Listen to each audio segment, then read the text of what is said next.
Somehow aku rasa NVX ni dia macam sesuai untuk orang yang sebelum ni tak into sangat lah skuter-skuter ni. Tapi bila dia duduk atas motor ni, dia rasa macam macam at home lah. Dia rasa macam masuk lah.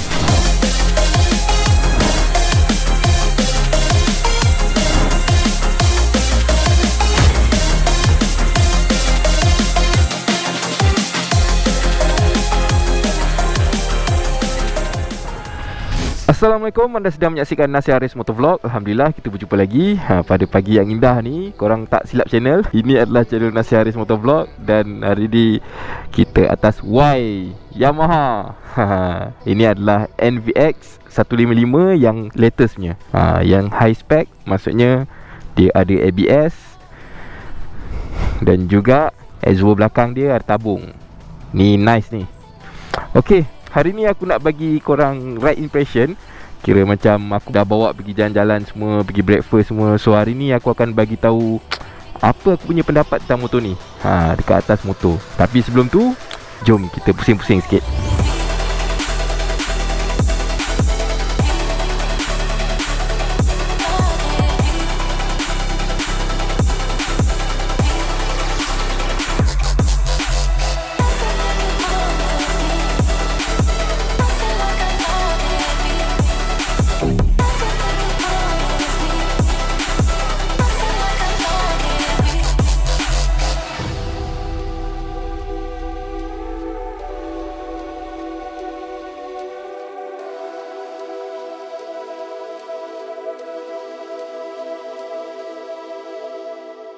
Okay, first kali korang tengok ni, tak ada kunci kan. Ini namanya keyless. Aku nak tunjuk korang apa yang ada dekat kawasan kokpit dulu. Okay, first kali benda ni, ini adalah kompartmen kecil. Nama dia mungkin glove box. Dia, aku boleh kata memang kecil lah. Memang kecil lah. In fact aku letak aku punya iPhone tak muat tau ni. Tapi dalam ni ada power outlet, which is good lah. And then kalau nak buka seat, kena pusingkan dia dekat open, dekat open, kemudian tekan seat. Dan besar gila weh. Besar gila. Ini aku dah test. Aku letak helmet Shoei full face, memang muat, tak ada masalah. Satu feature yang agak menarik dekat motor ni adalah ni, Yamaha Motorcycle Connect. Untuk connect dia, korang boleh ambil kod kat sini. Dekat bawah ni ada kod, dan masukkan kat telefon. Kemudian dia boleh connect lah. Nanti dekat meter ada indication. Untuk apa benda tu? Oh, dia bunyi.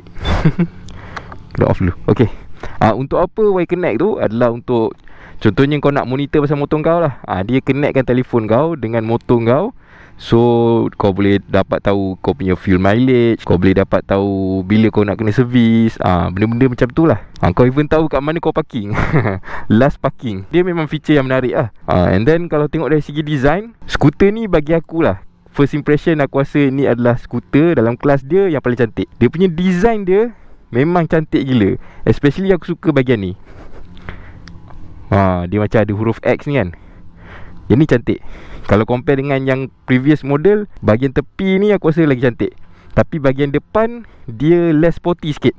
Dia lebih macam executive look sikit, yang bahagian depan. Tapi daripada tepi aku lagi suka yang baru. Sesuai untuk orang yang berjiwa muda, dan nakkan sporty looks. Sebab skuter ni bagi aku, daripada bawah sampai ke atas, semua memang ada ciri-ciri sporty. Okay, jom kita naik atas motor. So ini kunci, boleh gantung. Boleh gantung kat tali pinggang ke apa. Dan tekan Bismillah. Okay, meter panel dia memang nice. Tengok brake dia ni. Ini handbrake, macam kereta sikit lah. Alright, Bismillah. Jom kita test sikit corner-corner. Ui, basah. Okay, basah.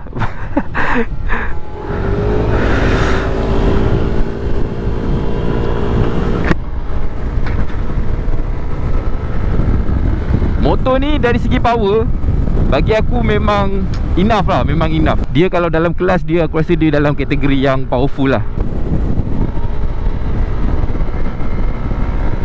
Nice.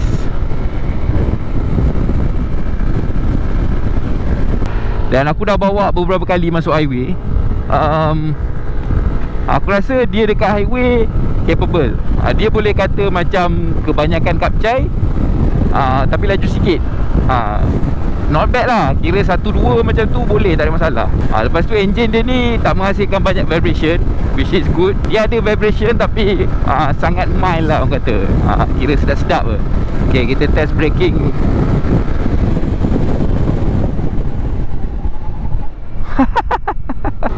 Nice.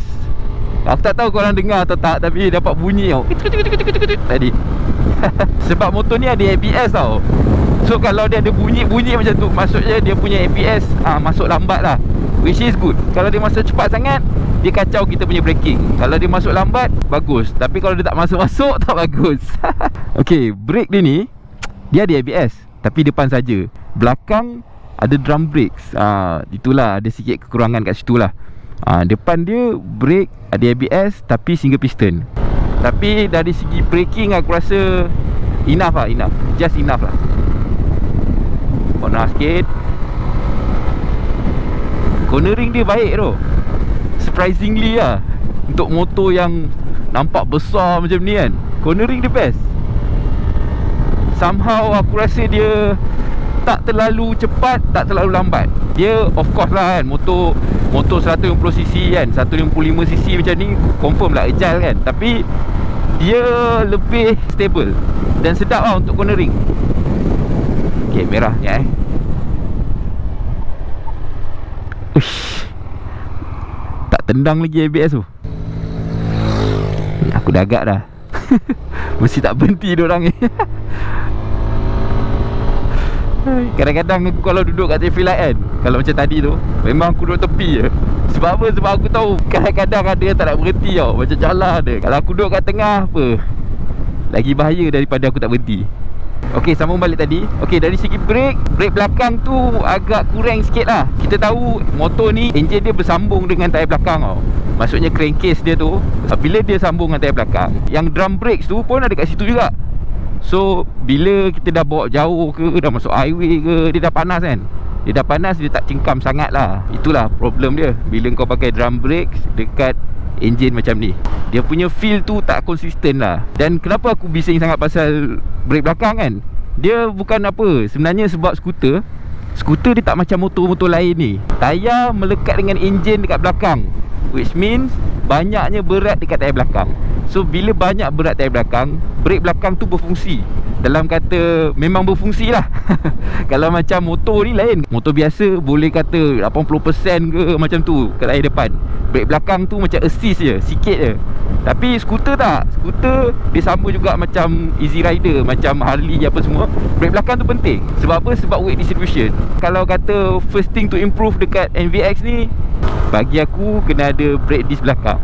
Lepas tu brake dia memang dah nice. Walaupun depan pakai single piston, aku rasa tak ada masalah. Bagus juga sebenarnya untuk orang kata apa, beginner. Untuk beginner, single piston ni bagus. Sebab apa? Sebab dia punya bite dia, yang initial bite dia tu tak terlalu ekstrim. Okay, enough cerita pasal brake. Now kita nak cerita pasal riding position. Kalau dari kalangan skuter, dia memang towards sporty lah. Daripada bawah sampai ke atas, dia ada ciri-ciri sporty. Termasuk dia punya riding position. Riding position dia, kalau kata daripada seat sampai ke handlebar ke atas, dia macam kapcai. Macam kapcai yang sporty sikit. Tapi daripada seat ke bawah, tak, dia tak sama macam kapcai. Sebab apa? Sebab kalau kau tengok kaki aku ni, dia bend lebih kurang 90 degree ataupun lebih. Kalau kapcai, tak. Kapcai, kaki kau lipat tau. Kaki lipat maksudnya dia kurang daripada 90 degree. Kurang selesa berbanding skuter. Besar lori. So skuter ni, bahagian kaki dia memang rasa free gila lah.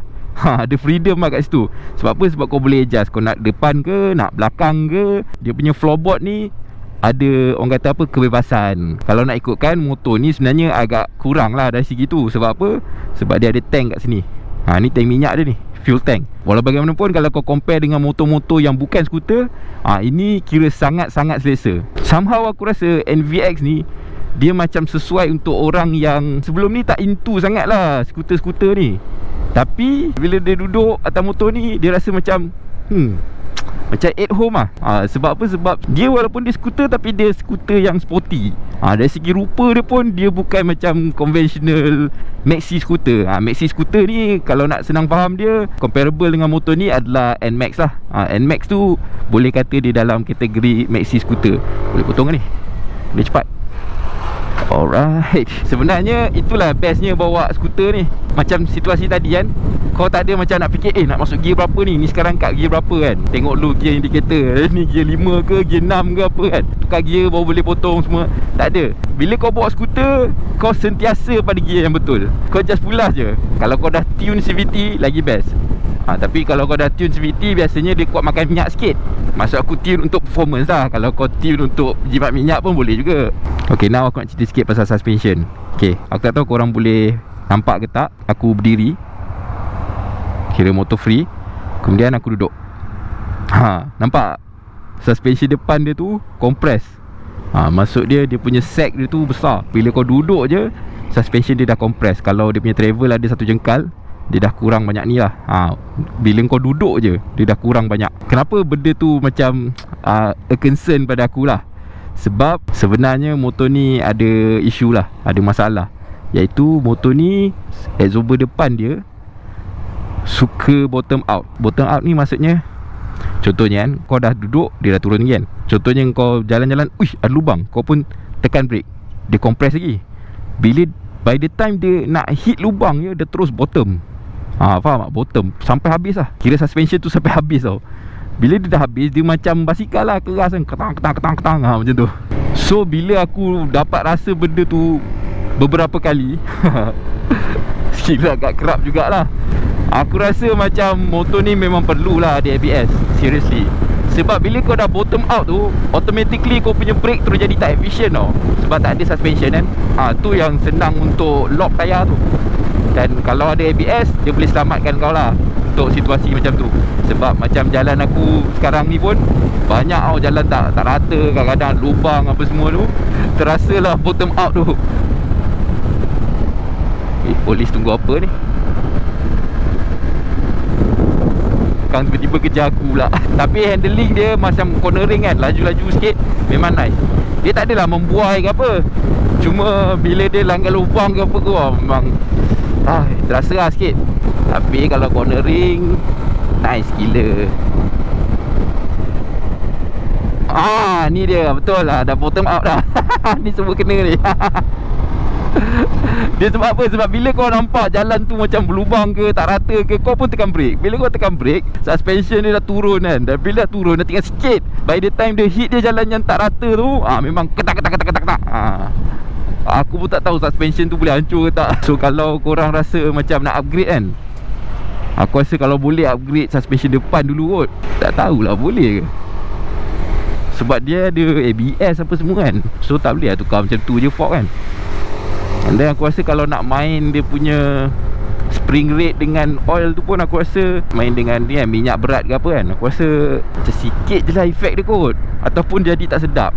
Okay, dah panjang sangat cerita pasal suspension depan. Kita cerita pasal suspension belakang. Okay, suspension belakang ni yang kira macam spek yang tinggi sikit lah daripada yang biasa. Sebab dia yang biasa punya, dia tak ada botol kat tepi tu. Yang ini ada botol emas tu, botol colour gold tu. Suspension dia dalam kategori firm tapi sedap lah. Maksud dia agak keras tapi dengan karakter sporty tu lah. Sebab tu bila kita corner, kita tak rasa macam tayar nak membuang ke apa. Dia memang sedap lah. Dia bagus lah untuk handling, tapi dia kurang bagus untuk exhaust bumps.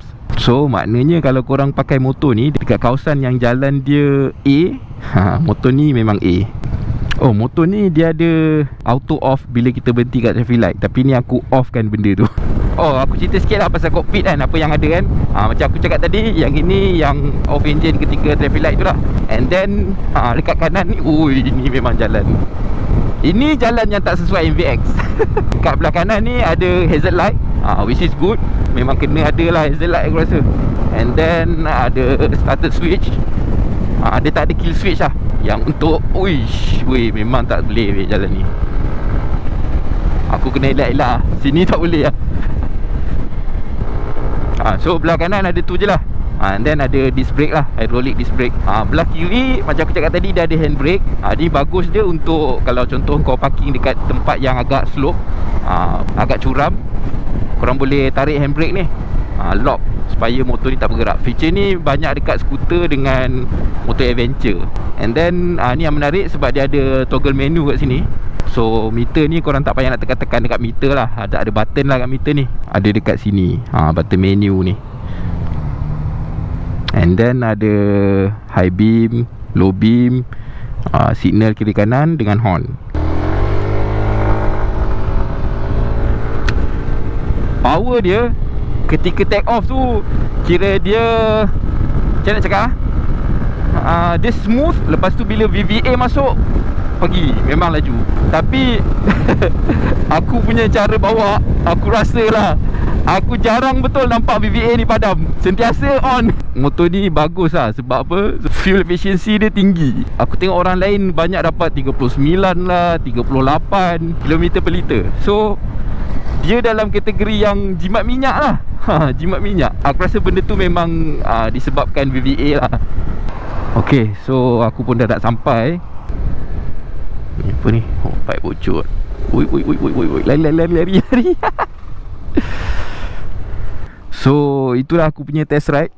So far impression memang positif. Memang disebabkan design dia tu, aku rasa macam benda-benda yang kekurangan dia tu, yang sikit-sikit tu, aku rasa memang boleh accept lah. Lagipun memang culture Yamaha, kalau kita tengok Yamaha motor-motor kecil ni, apa kata, aftermarket pun banyak. So benda-benda tu semua memang boleh improve, tak ada masalah. Selain daripada tu, nak komen pasal apa lagi? Kalau kata keselesaan, memang selesa. Seat dia ni kalau kau compare dengan Kapcai, memang jauh beza lah. Tengoklah besar mana kan. Memang boleh duduk dengan selesa macam sofa. Untuk pillion pun sama, memang selesa. Okey lah, mungkin aku akan buat satu lagi video sambungan. Kalau korang ada soalan pasal motor ni, boleh tulis kat bawah. Sampai sini je dulu video. Seperti biasa, jangan lupa like video ni, share dan subscribe. Assalamualaikum.